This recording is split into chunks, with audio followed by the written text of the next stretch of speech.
Halo guys, balik lagi sama gue Bani Pratama. Kembali ke Kasih Peluang, membuka jalan, menciptakan peluang. Kali ini kita akan diskusi dengan pengusaha muda, ya nggak? Ini Arabian face. Jadi mukanya Arab gitu kan. Cuman kayak nggak Arab banget ya kan. Arab gundul kalau kata ibu gue. Jadi di Jawa tuh ada Arab yang dia nggak ada marut-marut, itu Arab gundul ya kan. Selamat datang Habib. Masya Allah, subhanallah. Ya kan akhirnya sampai juga susah banget untuk mengundang Habib Ramzi ini ya, karena waktunya banyak untuk ngajar ke murid-muridnya gitu. Iya, dia punya santri-santri yang banyak. Habis. Halo Bib, gimana Bib kabarnya Bib? Alhamdulillah sehat. Masalah. Gimana Mas Bani kabarnya? Alhamdulillah sehat juga. Kalau di sini apa dipanggil Bani juga kan? Iya Bani juga. Cuman kayaknya seger banget ya. Maksudnya dari postur badannya proporsional, mukanya segar ya kan. Karena dia menjalankan sunnah dari cara makannya, waktu makan, ya gitu ya sih. Framingnya kejauhan. Gue takut pertanggungjawaban. Gimana Bib? Dan maafin ya. Jadi kalau kayak gini gue bingung mau tanggung jawabinnya. Ntar tiba-tiba ada yang ngeliat gue makan sambil gak jalan. Tuh kan dia saking rendah hatinya, saking dia tawadunya, dia benar kayak gimana ya? Padahal itu emang dilakuin sehari-hari, cuman ya nggak apa-apa sih. Itu hal-hal yang baik yang harus kita syiarkan yang sih. Bener sih. Cuma seketika gue merasa podcast ini adalah sebuah jebakan. Gimana Bib? Gue mau denger Bib ini kan kita mau share tentang peluang. Oke. Ya kan. Dari lu kan seorang entrepreneur Bib ya.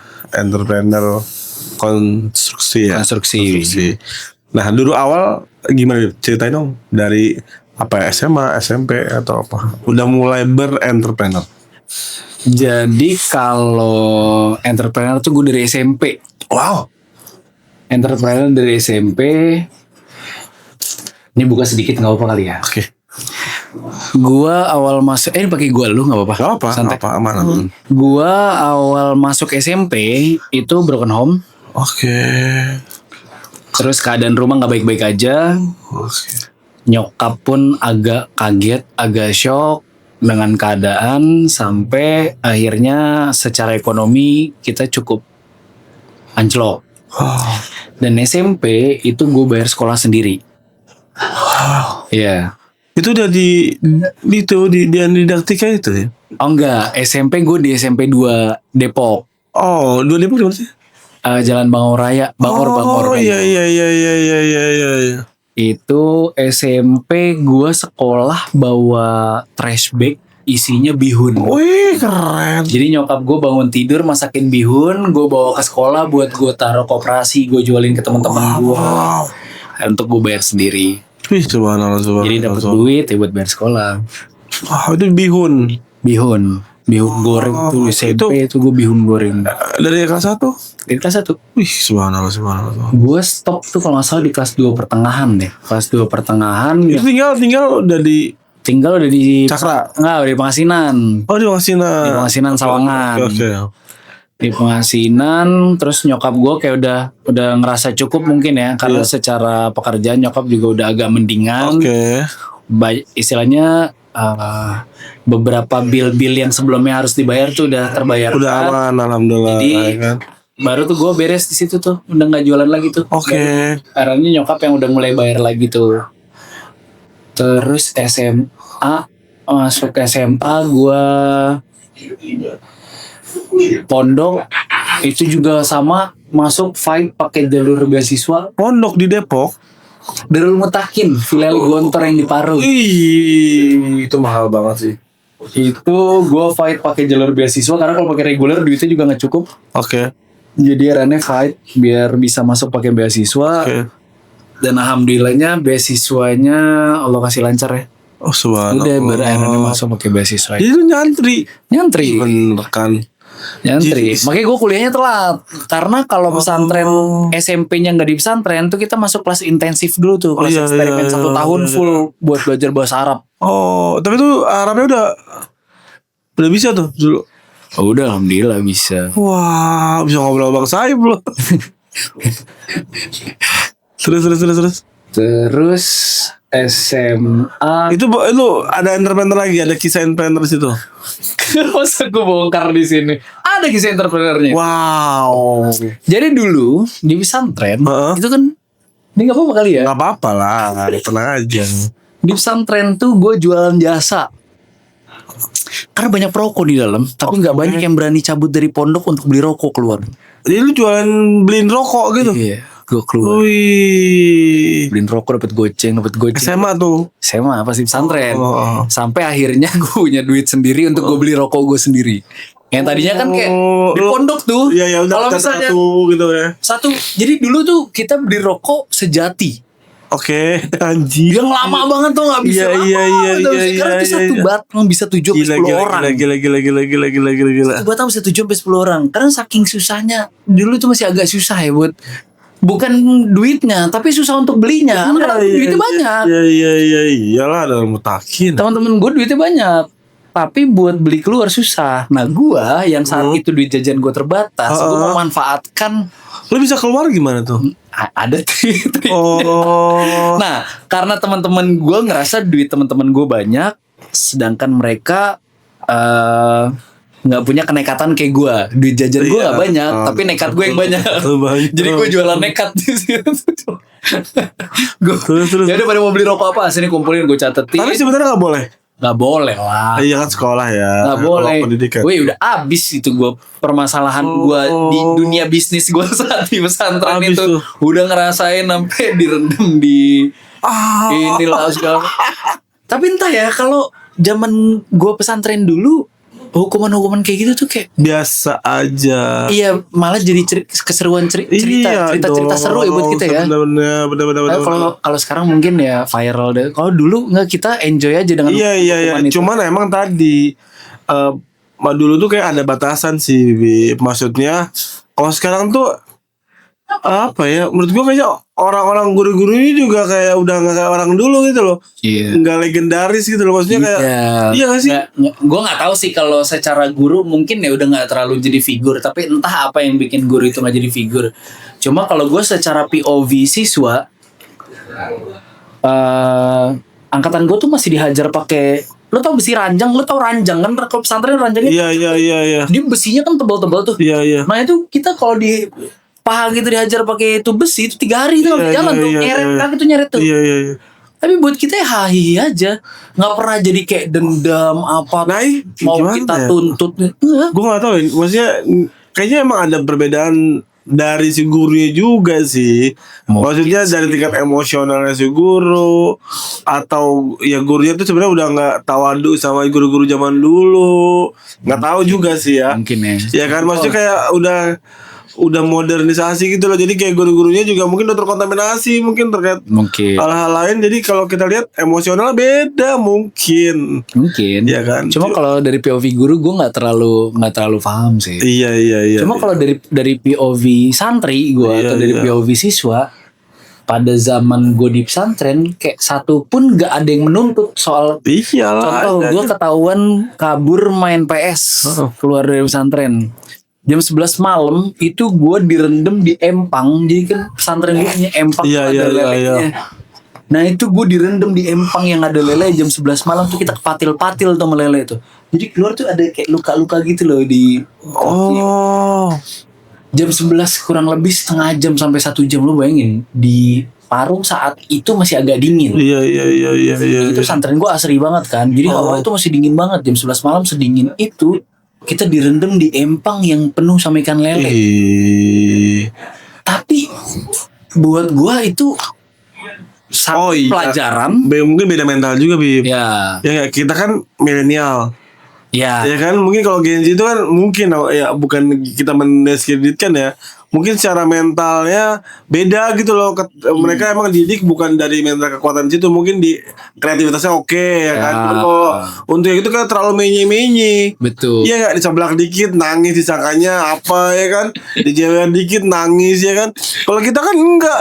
Kita kayak sama guru tuh yang gila sih, ya kan. Jadi itu buat gue kayak satu pelajaran besar. Iya. Sampai gue beresnya gue tanya sama Ustadz gue tuh, kayak Ustadz kenapa sih anak direndam? Terus kayak Ustadznya malah nanya balik ke gue, antum udah anak rendam 1 jam, antum masih nggak dapat hikmahnya juga, masih nanya lagi sama anak. Wah iya, dalam banget dalam. Wah gila. Dan kita juga gak sakit hati. Nggak sakit hati. Masih belum lama kemarin gue masih ini kok silaturahim. Iya.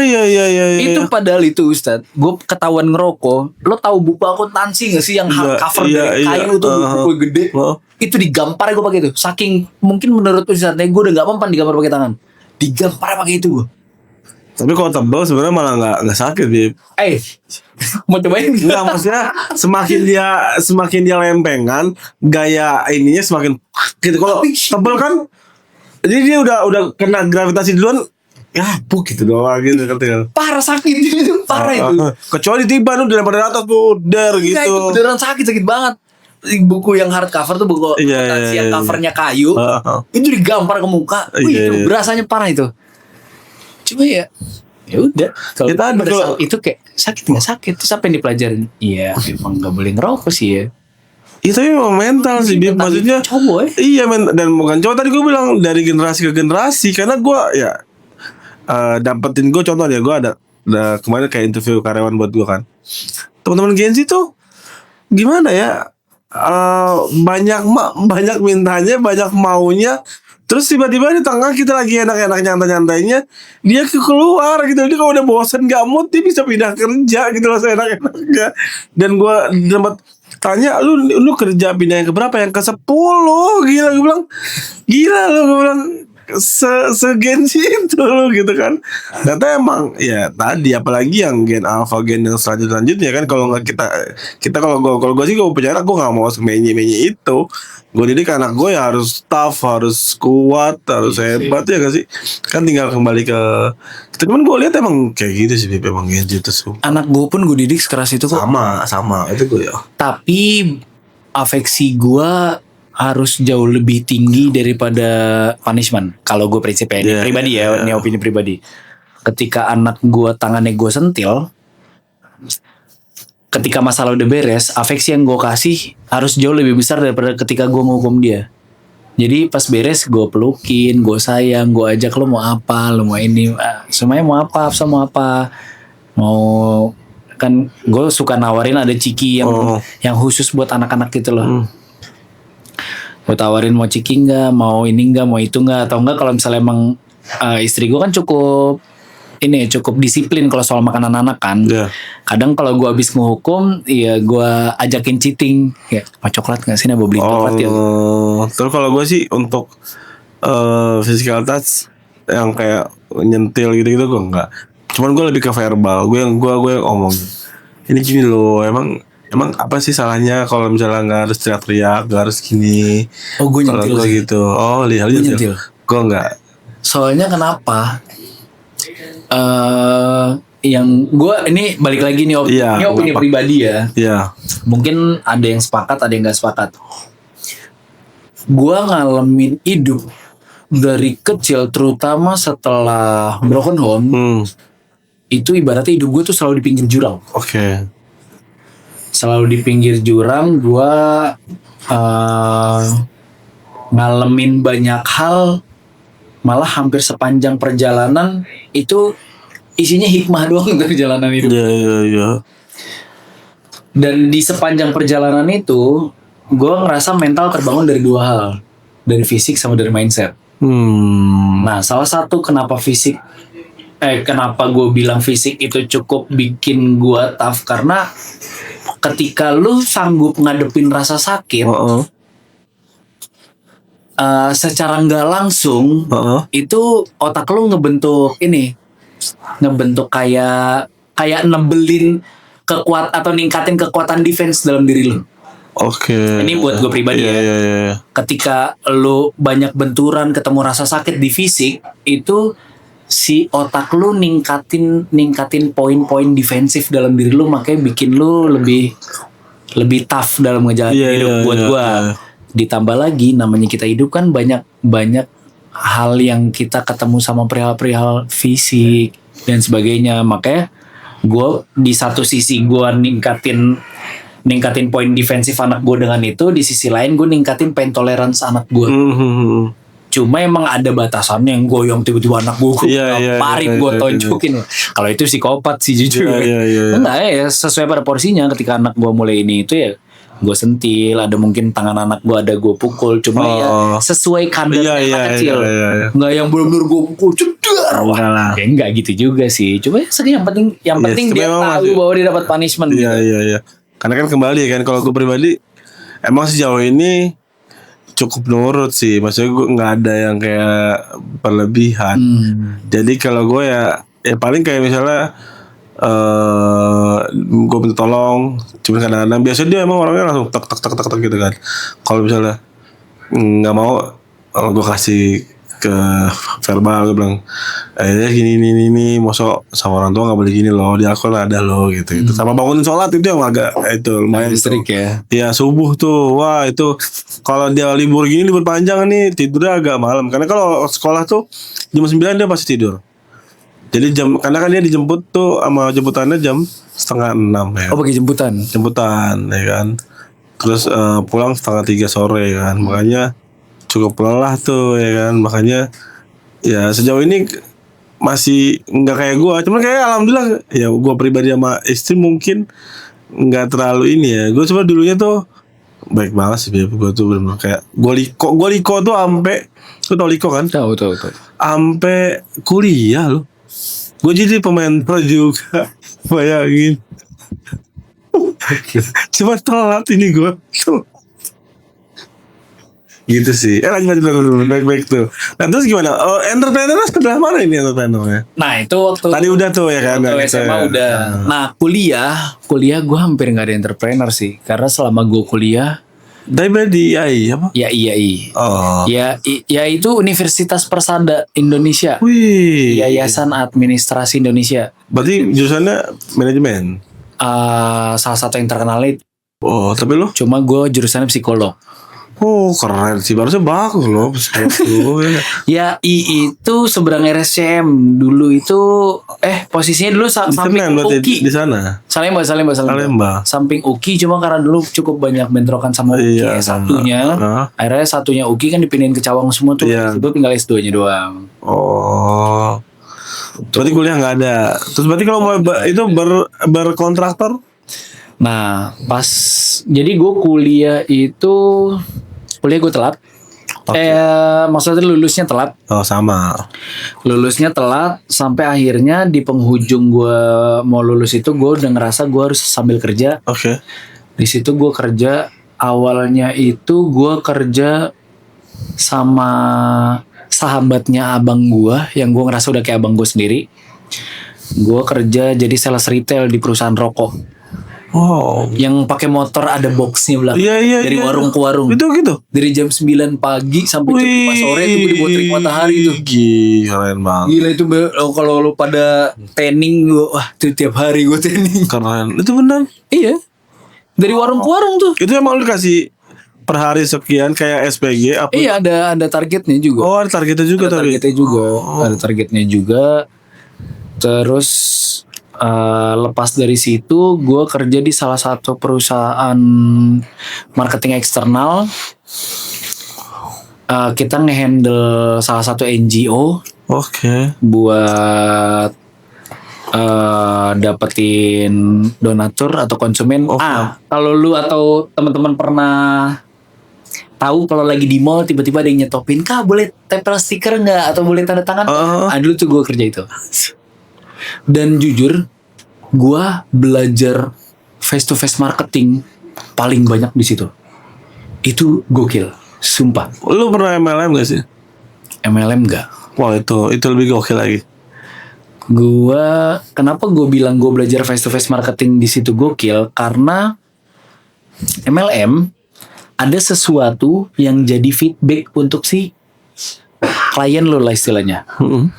Ketika kalau waktu saat itu kita handle NGO, gua ngajakin orang untuk rekeningnya terauto debit setiap bulan sekian ratus ribu tanpa dia dapat apapun. Gitu ya? Lu gak mau ngomong tanpa dapat apapun. Tanpa dapat apapun. apapun, dan itu harus Ya dapat disampaikan. pahala dong. Oh iya, enggak, maksudnya bukan secara benefit kayak nanti bakal dapat hadiah ini itu, enggak, tapi lebih kita giring pemikirannya bahwa lu bisa bantu sekian anak loh. Lu bisa Nah, bantu iya, anak begini, berarti lu kan bisa bantu orang begini. Secara alam bawah sadar emang secara materi real nggak dapet. Iya. Cuman secara nilai kenikmatan dia dari pahala, dari kebaikan. Tapi secara logika dibanding sama lu keluar 200.000, lu dapet produk itu lebih ini konkret apa? Lebih Mana ada valid gitu kita ya? dibilang cuci otak. Kita dibilangnya, gue di kampus bilang setentean sih anjir. Gue datang semua bubar. Ini ada kumpul di kantin ya kan. Gue datang semua bubar. Gue dulu satu undip loh. Itu udah semua gue ini karena gue lagi punya Udah posisi. prospekin tuh, Iya, gue tahun itu gue ada 5 organisasi semua gue prospek. Sampai gue di sidang sama Toto Rohis ya kan. Kamu jangan awas kamu bawa menti kamu untuk masuk ke situ. Itu haram loh. Gue panggil ketua BEM loh. Bang, masa ini dibilang haram? Kan udah ada badal halal. Udah kamu aja terus. Nanti kita diskusi. Wah.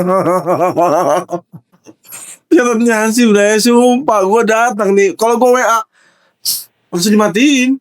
Aku di prospek anjir. Gila, itu lebih dalam lagi. Iya sih emang. Iya kan? LM cukup. Lu tahu kan, aktif banget dia nggak? Tapi waktu itu gue punya mentor. Dia punya take control sama si calon-calon konsumen ini cukup agak gokil buat gue. Oh. Jadi kita bisa sebenarnya si calon konsumen ini bisa di auto debit lewat kartu debit, bisa lewat kartu kredit. Cuma kalau lewat kartu debit itu kan relatif lebih riskan. Kalau lewat kartu kredit itu lebih gampang karena kartu debit nggak selamanya selalu ada isi kan. Soalnya kalau kartu kredit kan ya emang selalu ada. Iya, harusnya. walaupun hutang. Walaupun hutang. Nah, saat itu posisi kayak lagi manggil di tengah jalan, terus si mentor gue ini kayak, kita ke pinggir yuk. Terus udah ditinggal aja, kini tinggal gitu aja. Terus si orangnya kayak mau nggak mau ngikut kan. Tapi NGO-nya terkenal deh ya? NGO terkenal. ACT? NGO-nya NGO punya UN juga kok. Oh. Punya UN juga. Nah terus karena emang dikasih tahu ketika lu nge-take kontrol orang untuk ngikutin path lu, misalnya kayak lu ke pinggir, lu jangan pernah nengok. Ketika lu nengok bisa jadi excuse dia buat cabut. Lu tinggal aja. Oh. Lu tinggal sama dia, Kak kita kesini yuk, ke pinggir dulu yuk. Baru tangan-tangan ntar tabrak bajai, kayak bercandaannya lah. Udahlah ke pinggir ditinggal, terus orang mau nggak mau nurut kan. Udah di prospek sama dia sampai dia arah ikutan. Kak, aku pinjam KTP sama kartu kreditnya ya. BCA itu punya kartu kredit yang Batman. Itu kan limitnya paling kayak cuma 5 juta kan. Ya. Dan itu riskan banget bakal over limit. Bakal mentok lah, limitnya udah habis lah. Out of limit. Jadi kita diajarin untuk cari kartu kredit yang limitnya agak gede, yang platinum gitu-gitu. Lu tahu mentor gue ketika si calon konsumen ini mau keluarin kartu kredit Batman-nya, sama mentor gue kayak langsung ditahan. Masa buat bantu orang dikasih kartu kredit yang limit kecil, pakai ini aja yang platinum, dia ambil sendiri. Dan itu si konsumennya nggak kesinggung, malah ketawa. Di situ gue pelajarin dong, kok bisa lu punya take control sebesar itu, tapi lu nggak bikin orang kesinggung. Padahal nggak kenal nih, lu malah bikin dia ketawa. Baru tuh dia ngajarin banyak hal tentang vibes yang dibangun, trust yang dibangun di 1 menit pertama lu ngobrol. Wah, makanya gue bilang waktu gue di situ gue benar-benar belajar banyak banget tentang face to face marketing. Dalam 1 menit, bayangin lu dalam 1 menit lu ngebangun trust orang sampai lu bisa ngegeratak dompet orang, lu ngambil kartu kreditnya sendiri dan dia nggak kesinggung malah ketawa. Tuh ya nggak? Ya lu kalau di MLM ya sampai dia langsung tag bintang 8, nggak punya duit, tinggal kita bawa ke Pegadaian. Hafal semua Pegadaian di Semarang. Bayangin 1 menit pertama. Berarti antara marketing eksternal yang pernah gue kerja sama MLM lo kayaknya kudu adu ilmu ini. Iya, adu ilmu gila beneran. Gue sama pegadaian itu, Ray. Buset itu. Hafal laptop, handphone, gelang. Tapi pada balik gak? Ketebus lagi gak? Hah? Mereka masih betul harga kan senilai itu mah bisa minta ke orang tuanya ya. Atau telepon ke orang tuanya bilang mau pelatihan bisnis. Enggak, maksudnya ketika mereka fight untuk beli bintang sekian dan sekian, pada endingnya mereka balik modal gak sih? Nah itu karena semua kembali kan, semua ada apa ya, staffnya mereka, ada prioritas mereka, ada yang mereka emang tergiringnya kan, emang kita giringan awal pasti ke mimpi kan. Gue biasa ngebawa flip chart untuk ke presentasi awal, gue naikinnya di mimpi. Itu pertama. Kedua, kembali ke mereka nih. Jadi kita ada buku sakti. Itu ada 2 yang kita pegang. Yang pertama warna pink, atau yang kedua warna hijau. Yang pink itu personality plus. Itu ada di setiap orang, ada 4 sifat. Dan itu bisa lu kunci tuh. Setiap orang tuh nanti 2 yang dominan. Itu gue lihat nih. Lu melankolis nih. Wah, itu kalau lu melankolis, gue bakal jelasin secara runtut. Lu koleris, gue kasih hal-hal yang buat lu terchance, buat lu terkejar gol. Lu pragmatis nih, ya gue santai, ngobrol santai. Itu masih oke. Jadi semua kuncian tuh kita pelajarin. Itu benar-benar yang, ya lu mungkin psikologis tahu lah, pragmatis, sanguinis, melankolis, koleris ya kan.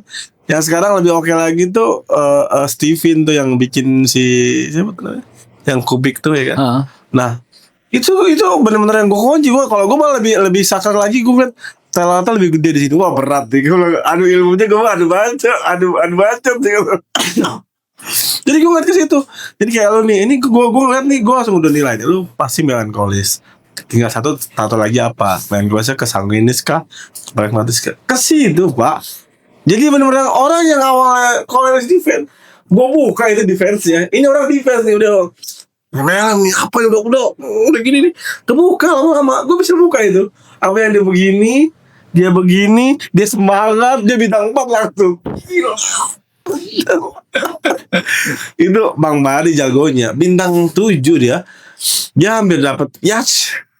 Wih, ngeri itu dia. Gue baru bintang 6, dia udah bintang 7. Ngeri dia malah dia kayak apa ya, koordinator wilayah udah. Gue dulu sempat daftar itu. Iya, dan gue dibawa kabur. Dan gue harus setiap hari ketemu minimal 10 orang. Gue makan warteg nih, gue langsung prospecting orang yang baru gue kenal. Gue punya bisnis, gue pakai jas, gue beli Senin. Sama gue pakai jas, gue kayak tukang minyak wangi aja. Wah gila, dulu gila sih, itu luar biasa lah itu. Itu sampai gue nyantar angkot untuk dari Tembalang ke bawah. Itu sampai gila ini luar biasa. Gue jam 5 pagi udah diketok-ketok sama upline gue. Atasan gue namanya upline. Jam 5 itu cewek, ngetok apa nih bangun. Padahal jam 3 baru balik kita meeting terakhir. Gila, sadis.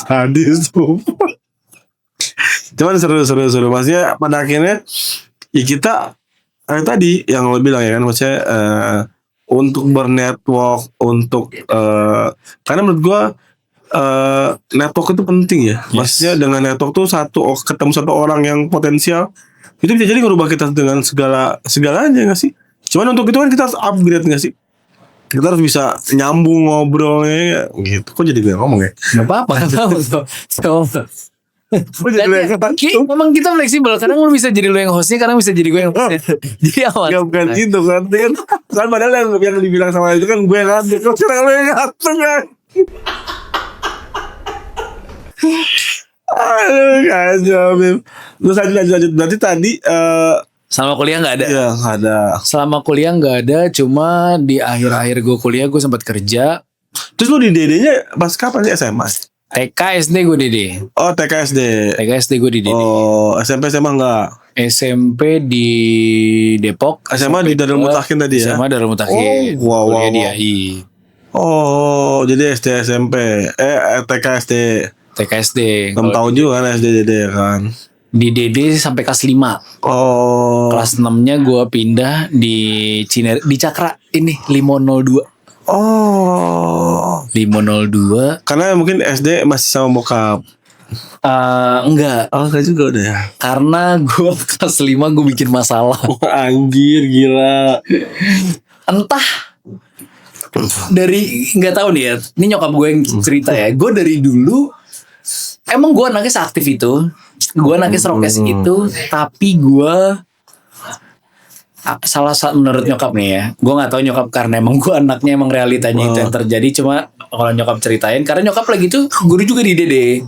Oh guru juga. Guru juga di DD. Nah kata guru-guru DD katanya gue emang dulu rokes ya bandel lah. Iya. Selayaknya bandel anak kecil. Tapi gue santun. Maksudnya paling sopan lah guru tuh. Sebandel-bandelnya gue sama guru tuh tetap sopan. Jangan di depan orang tua nunduk. Iya.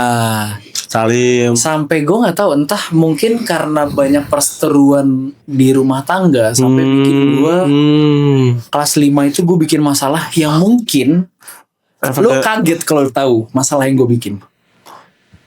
Gue kelas 5 SD itu gue udah bisa bikin tangga untuk naik ke atas kantin. Gue bobol gentengnya terus gue ambil ibaratnya gue rampok jajanannya. Gila sih. Itu di luar ekspektasi banget. Ya gue sampai sekarangnya gue kayak mikir ya gue kenapa segitu. Iya. Anjir. SD gue kriminal. Gila. Gue pun agak bingung sumpah. Gue agak bingung kok gue bisa ya. Ada ya gitu ya. Yang sebenarnya itu di luar pikiran siapapun itu. Padahal kalau ngambil kantin lu tinggal ngambil aja. Tuh, sekarang gue tanya anak SD ada yang kepikiran ngerampok lewat genteng. Oh mungkin film lu ada terdistrik sama film ya kan? Entah ya kadang kan ya kalau kayak film gitu-gitu kan hypnotize. Iya. Hypnotizer ya. Jadi kayak mungkin kita sekedar nonton cuma kayak secara nggak langsung terserap dalam alam bawah sadar. Iya. Mungkin ya cuma nggak tahu ya entah gimana ceritanya gue bisa tiba-tiba melakukan hal itu. Di situ ada beberapa teman-teman gue yang akhirnya terlibat. Tapi gue declare ke guru-guru gue saat sendiri? itu. Nggak. Gue bilang mereka nggak salah. Yang salah gue. Di situ gue ngomong sama guru-guru gue. Ada teman-teman gue si A, si B, si C, si D. Gue bilang mereka ada di situ aja. Tapi yang sebenarnya melakukan kesalahan ini gue. Cuma namanya anak-anak. Ketika gue keluar dari kantin tiba-tiba gue bawa fruity. Dulu kan masih Iya. Dulu fruity kan masih yang pakai kayak kotak. Kayak enggak yang plastik aluminium itu loh. Oh. Iya tahu. Yang dia sedotannya itu kayak di sini gitu tengah-tengah gitu kan. Kan lu fruity masih kayak gitu kan. Itu kayak fruity, teh botol, terus lidi-lidian dengan segala macam ciki yang tiba-tiba datang dengan gratis kan mereka gak terlalu mikirin udah nikmatin aja. Nah situ gue infoin ke guru-guru sampai akhirnya gue di skorsing lah. Karena lu ada sistem poin gak sih? Kalau gue dulu di tempat gue ada. Nggak, dulu gak ada sistem poin. Gue di skorsing karena guru-guru khawatir gue jadi influence buruk. Nah nyokap gue kayak malu. Jadi akhirnya gue dipindahin lah ke 502. Tapi nyokap lu pindah juga? Nyokap gue saat itu resign deh kayaknya. Lupa gue saat itu nyokap gue masih ngajar apa enggak. Seingat gue enggak sih. Pas gue pindah kayaknya nyokap gue resign deh. Wow gila juga ya. Seru juga ya. Iya makanya ini buat teman-teman yang berumah tangga, apapun yang terjadi, kalau gue boleh saran jangan pernah pisah. Sumpah dampaknya ke anak tuh, gue sancur itu, kakak-kakak gue sancur itu, maksudnya saat itu ya, ketika ngalamin ya mungkin alhamdulillahnya gue 3 bersaudara, pertama laki-laki, kedua perempuan, ketiga gue. Mungkin kakak-kakak gue yang laki-laki ataupun perempuan yang sekarang mungkin mereka udah sembuh ya, udah alhamdulillah curing ya. Cuma saat itu ya kita ngalamin momen tough bertahun-tahun karena semenjak kejadian broken home itu. Jadi kalau gue beri saran sih jangan pisah ya kalau di rumah tangga ya. Apapun yang terjadi lu fight, lu semampu lu jangan pernah berpisah. Kalau gue beri saran. Tuh, benar tuh. Tapi kalau emang yang terbaiknya pisah ya nggak tahu gimana lagi gitu. Berarti jangan belok-belok. Ya kan? Belok-belok tuh gimana nih? Biar nggak jadi pertikaian. Pasti ada bumbu. Mau belok mau enggak ya? Ada aja namanya rumah tangga. Pasti ada, bro. Yang penting dimasak, dicampur supaya nikmat. Ya kan? Gitu. Bumbu itu masih ada di rumah tangga. Gimana lu ngolahnya aja? Iya. Supaya jadi nikmat ya kan. Jadi orang bilang kata nasi di bubur, ya tetap aja bubur kita kasih campuran ya kan, bumbu kuningnya, ayamnya, jadi enak. Betul. Kan? Jadi sabar, ya jangan sampai broken karena itu efeknya kemana-mana. Kalau bisa, tapi kalau dipertahankan malah lebih berdampak buruk ke anak ya nggak juga sih, jangan juga. Iya. Kan mungkin ada beberapa orang yang malah rumah tangganya makin dipertahankan, anaknya malah makin hancur karena entah ngelihat pertikaian yang terus menerus. Salah satu orang tuanya yang gimana negatif banget. Jadi figur gak baik. Iya. Ya mungkin ya kalian tahulah yang terbaik buat rumah tangga kalian. Cuma gue selaku anak dan gue nyaksiin kakak-kakak gue, kita ngalamin tough banget itu pas momen broken home sih. Makanya lu benar-benar kayak mempertahankan kan. Iya. Kalau misalnya lu sering buat masalah ke istri atau apa ya kan. Ini penggiringan nih. Ini penggiringan nih. Kok ini topiknya udah mulai geser nih. Iya ya, jadi ini bagus banget sih nilai tentang parenting ya kan. Jadi kita sebagai orang tua nggak boleh egois ya kan. Betul. Kita harus pikirin ya kan, segimanapun kondisinya.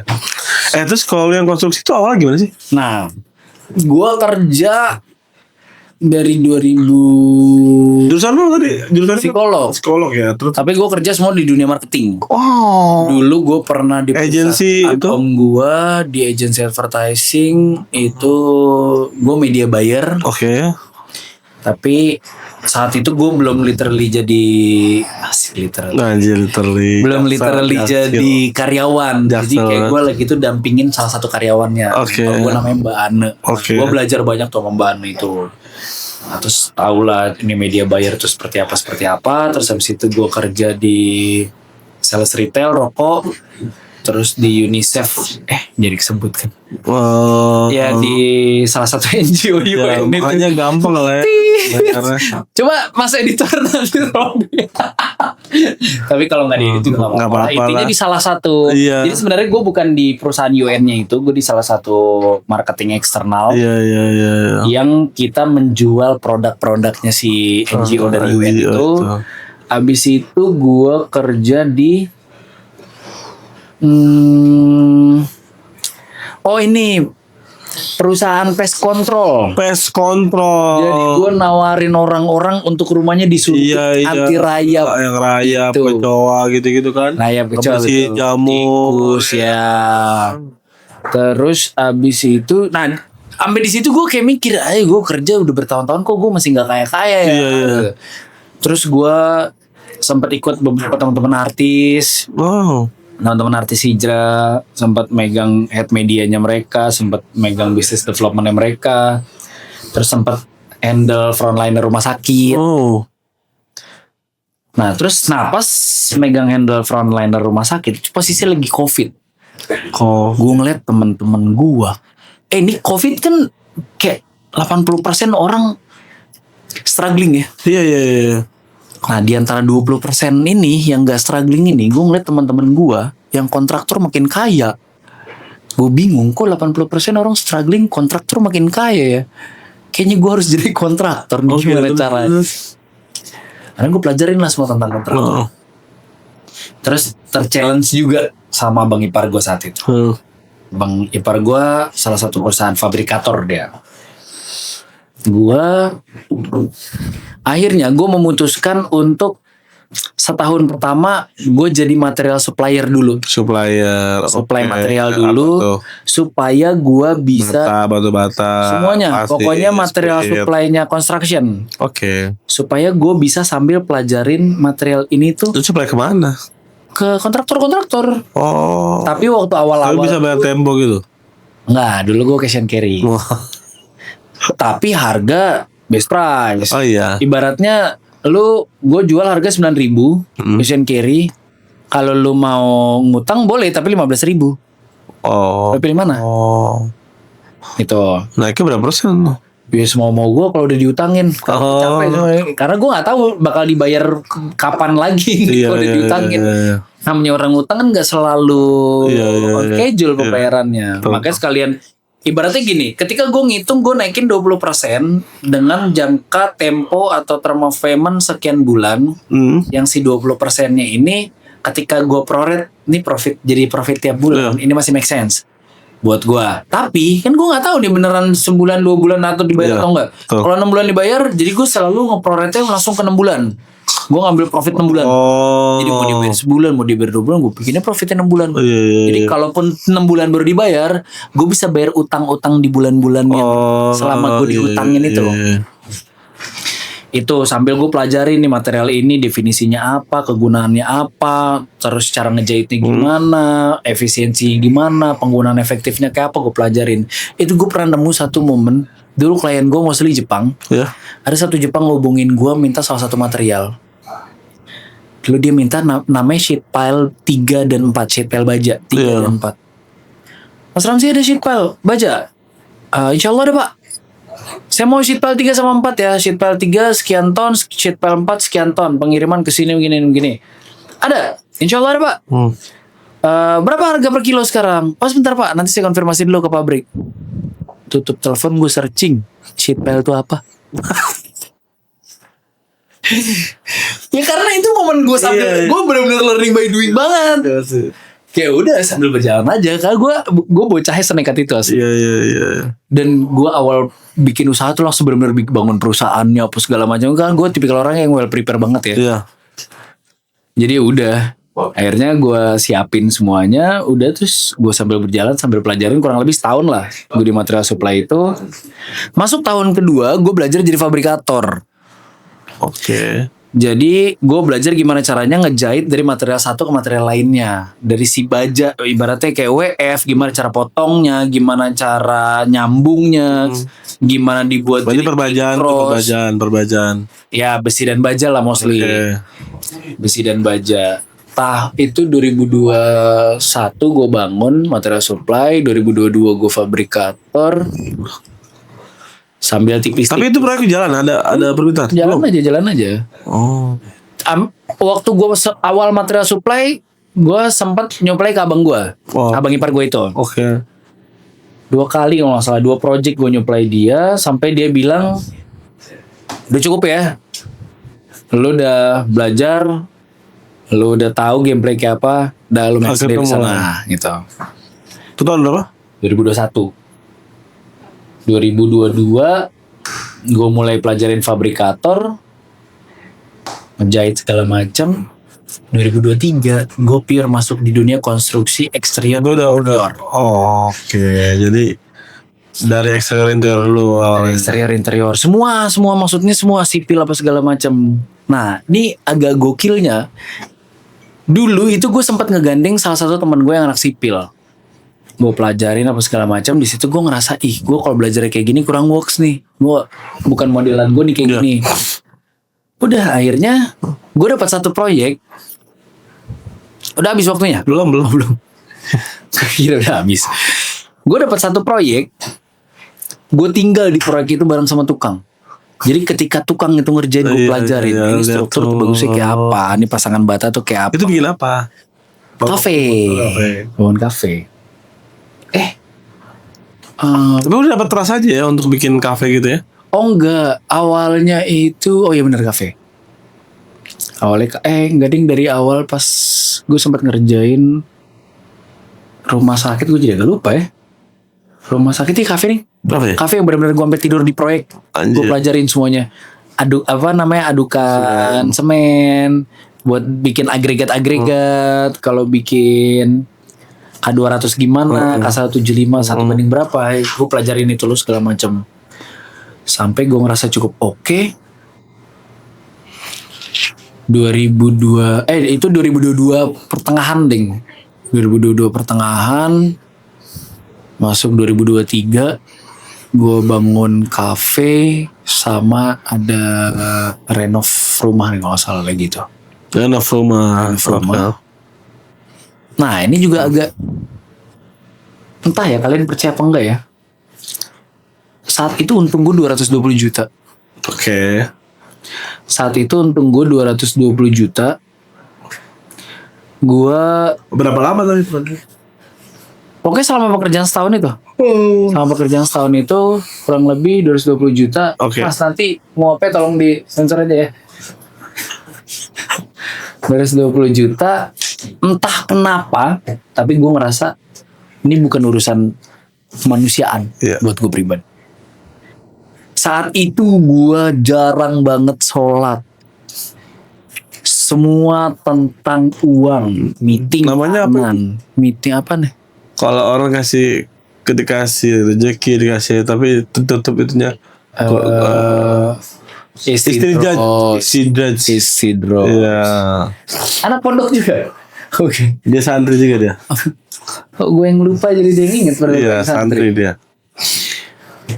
Itu otak gue semua tentang uang, meeting sampai nih gue lagi meeting Pasti nih. sih, Kayak kalau- gue ngerasa meeting udah di penghujung nih, padahal waktu zuhur udah mau masuk ke asar. Benar. Gue belum sholat zuhur, kayak pikir, ntar lu deh, ntar sholat asar aja lah, ntar gue tinggal minta ampun, asik, kayak gampang banget asli. Benar. Dan ternyata gue pun digampangin sama Tuhan gue saat itu. Iya. Gila, untung gue 220 juta. Seketika berubah jadi hutang 95 juta. Gue bangkrut. 2023 akhir gue bangkrut. Hancur. Rumah tangga gue berantakan. Finansial gue berantakan. Temen cewek berarti? Enggak, gila lu tiba-tiba main cewek. Lemparnya jauh banget. Enggak, maksud gue berantakan tuh gara-gara sebenarnya semua udah ada rapi. Oh. Tapi gara-gara gue nggak aware, gara-gara gue nggak proper ngerapihin semuanya either ke personal diri gue, anak bini gue jadi harus menanggung puasa. Oke, paham. Karena nggak punya duit kan. Iya. Yang harusnya udah bisa Berarti itu pengalihannya mana? Ke minuman, judi. gue nggak pernah. Gue seumur umur teman-teman gue yang nonton, yang kenal gue dari lama, tahu dari dulu gue nggak pernah sentuh alkohol. Keren. Judi. Nanti lu komen ya di kolom komentar. Kalau emang dia ada ya. Nggak usah, ntar Rani komennya pada aneh-aneh. Nggak usah, di like aja boleh. Di kalau komen nggak usah, ntar lu komen pada aneh-aneh teman-teman lama gue. Di like aja, di share boleh, di share. Lu kalau komen nggak usah ya. Rani komennya isi aib-aib gue lama doang. Jangan, tidak. Rani menggiringan kata siapa Ramzi dulu narkoba ini. Lu kayak di Instagram tuh yang ngomongnya itu, yang dia bikin parodi mulu. Siapa namanya? Siapa namanya? Tahu siapa? Ada yang sering bikin itu. Lu ya, gue tungguin ini gitu. Iya enggak, maksudnya kadang Iya. pertemanan kan, bercandaan, sedangkan netizen kan nggak semua menanggapi itu dengan bercandaan. Iya. Tiba-tiba temen gue bercanda, kata siapa si Ramzi dulu pemabuk parah. Karena netizen menganggap benar, terus tiba-tiba kayak nge-switch image gue berubah seketika. Ramzi si pemabuk parah. Gue percaya sih dia kalau apa soft banget. Apanya so? Boleh tolong di share panas saya. Oh jadi itu loh itunya ya. Maksudnya pas lu nyoba konstruksi pun pada akhirnya lu ada hancur gitu juga kan. Hancur. Abis itu udah. Abis itu gue fight buat bounce back 2024 masih belum aman, malah nambah hutang. Oke. 2025 udah mulai agak mendingan. Bikin apa lagi lo? Masih sama di kontraktor. Oh. 2025. Jadi gini, gue punya kontraktor, gue punya partner yang sekarang itu dia punya perusahaan lawyer. Karena nah gue ngelihat si partner gue yang lawyer ini satu linknya bagus banget. Terus dia cara dia penetrasi ke calon klien, cara dia maintain klien tuh oke banget. Oke. Dan gue ngerasa itu emang dunianya dia. Tapi gue nilai dia bukan tipikal orang-orang teknis. Ya berarti bagi tugas lah lu Ya, teknisnya. kita ngobrol dan emang kita bersahabat ya udah kayak saudara. Cewek tapi. Cowok dong. Cowok. Kalau cewek ngapain gue jadiin partner? Oh iya. Canda ya yang, canda doang. Terus kita emang udah bersahabat kayak saudara, punya trust satu sama lain sampai akhirnya kita memutuskan buat merger. Lo Partner gue yang fight cari proyek, yang ngerjain. gue yang ngerjain proyek. Cocok. Dengan sistem pembagian seperti ini, begini. Ya udah ada hitung-hitungannya lah. 2025 alhamdulillah bisa napas. Udah mulai bangkit lagi, gerak lagi. Kalau dibilang bangkit belum bangkit, tapi at least gue bisa napas. 2024 gue napas masih dengan hutang. Oke. 2025 alhamdulillah gue nggak nambah hutang. Oke. Gue bisa napas tapi belum bisa bayar hutang. 2026 baru tuh alhamdulillah sebagian. Tapi tuh ini ya udah bounce back banget. Kemarin dulu kehilangan sholat lo itu lu tuh udah. Nah, back. ini ceritanya unik juga. Oh. Waktu gue bangkrut, gue udah stres banget. Gue ketemu temen deket gue, salah satu yang punya ST Indonesia. Siapa namanya itu? Yang suami Jeta Janet. Bukan. Ya itu salah satunya juga betul. Ya, Cuma kan dia grup ya, tapi bukan dia. Ada. Gue ketemu, lagi ngobrol, random. Tiba-tiba dia bilang, umroh yuk. Oke. Oke umroh. Duit gue sisa 50 juta. Gue bayar sendiri. Umroh sendiri. Terus gue bayar umroh 42,5. Sisa 7,5 juta. Wah, baca umroh. Karena gue ada. Karena gue ngerasa beda. Kenapa gue milih yang 42,5? Ini masih lama gak waktunya? Kalau masih lama gue bahas nih. Masih. Kenapa gue memaksakan buat umroh? Karena gue ngerasa gue butuh titik balik. Gue bangkrut gara-gara kesalahan urusan gue sama Tuhan gue. Oke. Gue harus punya titik. Gue harus punya trampolin untuk gue bounce back, balik lagi bangkit. Bounce back. Nah gue nyari trampolin ini kemana? Dan gue ngerasa umroh ini adalah sarana trampolin gue untuk gue bisa bounce back. Melalui si sahabat gue itu kan. Yang cewek tadi? Hah? Cewek tadi? Cowok, gak ada cewek. Ini kita gak ngebahas cewek. Iya. Udah, akhirnya daftar lama dia. Berangkat kita, dan di situ setelah gue umroh baru benar-benar kebuka. Wah gila.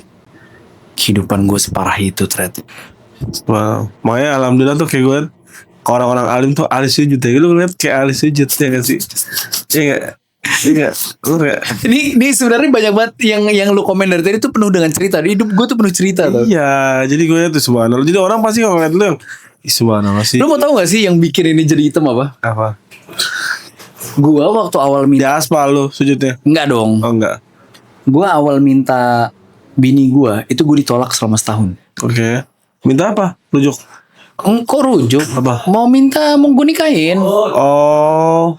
Waktu mau gue nikahin, itu gue sempat ditolak selama setahun sama keluarganya. Oke. Dan selama setahun gue ditolak, kan gue istihoroh kan. Iya dong. Makin istihoroh, hati gue makin kuat. Tapi gue makin ditolak, gue makin bingung dong. Gue makin serak nih. Setelah istihoroh, hati gue makin serak. Tapi makin ditolak. Nafsu itu. Makanya itu gue bingung. Ini apa nafsu apa gimana ya? Gue takutnya terkontaminasi. Akhirnya tadi lu sering lama gitu ya. Jadi kalau lu berdoa itu pas sujud. Nah, semenjak saat itu gue tiap sujud ada 5-10 menit. Tiap sujud. Cok, bagus itu bagus sih. Tiap sujud bener-bener. Peredaran darah juga bagus Sud. Nah, terus gue merasa saat itu kalau gue jadi orang sukses, mungkin gue nggak akan ditolak kayak begini. Iya. Jadi saat itu doa gue, bener. Mulai dari tentang ibadah sampai ke tentang kekayaan, bisnis, semuanya. Pokoknya gue doa setiap gue sujud, doa gue dari tiap gue sholat, nggak tiap sujud, tiap gue sholat, either di sujud manapun, pasti gue nyiapin bisa 1-2 sujud. Keren sih. Itu gue doa dari gue hidup sampai gue mati tuh. Wih, subhanallah sih.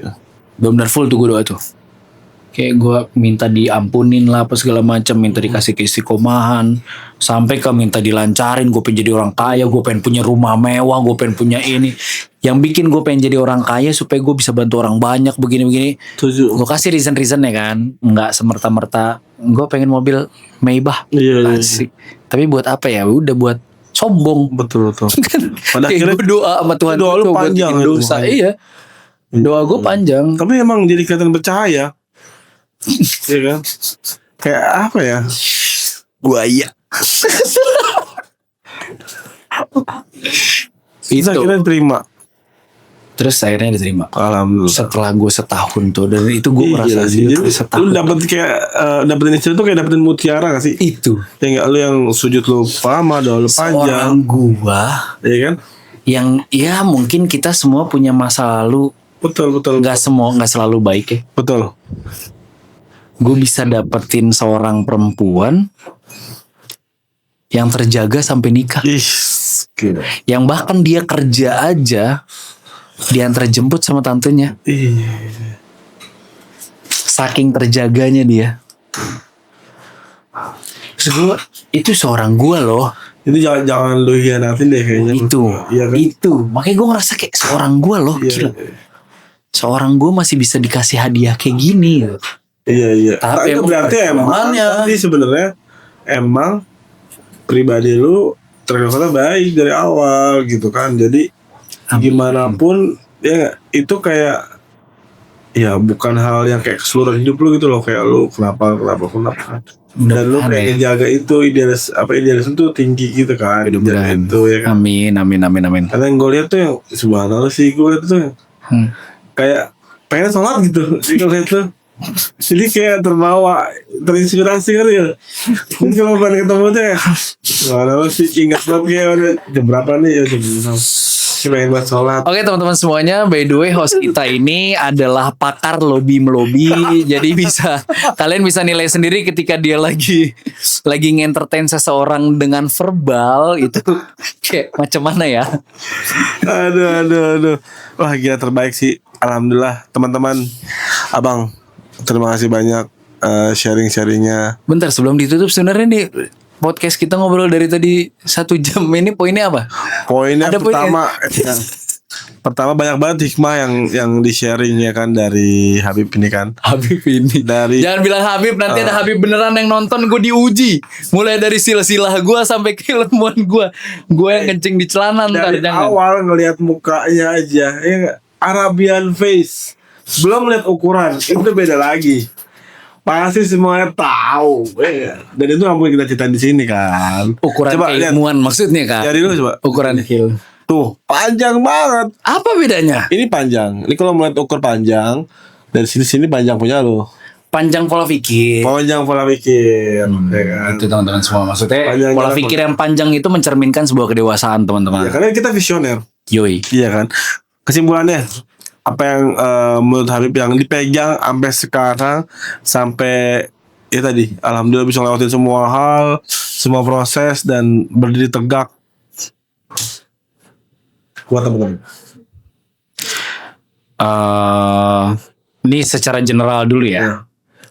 Secara general, lu kalau ini by the way gue disclaimer, gue memproyeksikan diri gue ya.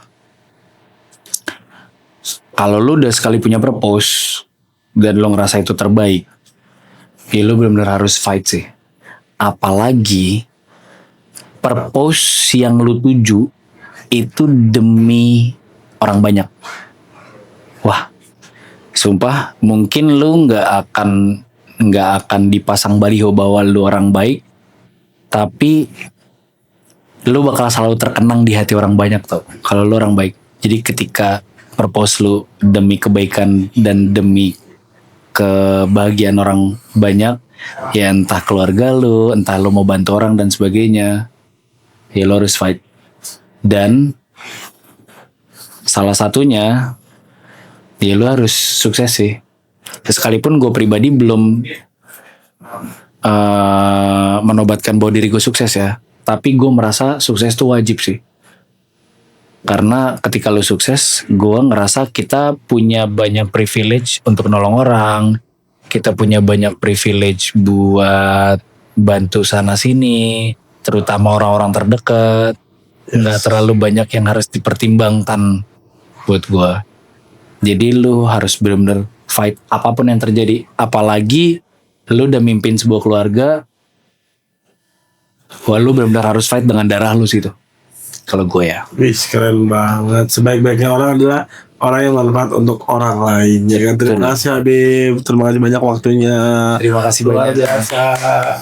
Oke teman-teman, kembali lagi nanti untuk selanjutnya di episode selanjutnya, dan kasih peluang membuka jalan menciptakan peluang.